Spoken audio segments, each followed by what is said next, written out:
Hello po ma'am, good morning. Sir, Hello, Sam. sir, Ano sabi nga ni Ian, Kuya Sam, kung pwede ba iwan doon pag-deliver sa Kanol?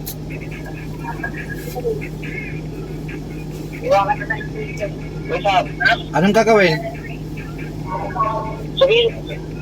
sabihin mo kay Ian na dito sa Antipulo, iniwan namin yung deliver namin sa loob kasi wala pang tao. Pwede ba yun? Sige, sige. Sa Anol, alam niyo yun sa Anol yung may buhaya.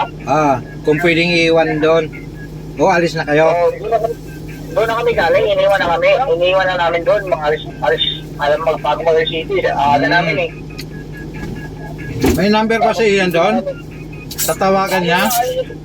Ayaw niya sa sagutin eh. Di ba magkasama kayo? Oo. Ayaw niya sagutin eh. Nasa loob siya ng Shopwise. Ha? Nasa loob ng Shopwise. Sige siya, paki-update na tapos i-chat mo ko. Sige. Sige, salamat.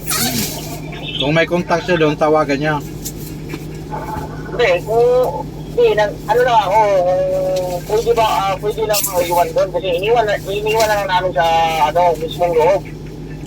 Loob naman yun eh. Wala naman ang nakaw doon eh. Okay na yun. Boy! Boy, nasunod tayo dan. Sunod tayo dan. Tama? Sige, Sam. Okay, over and out. Sige. Sige, ingat kayo.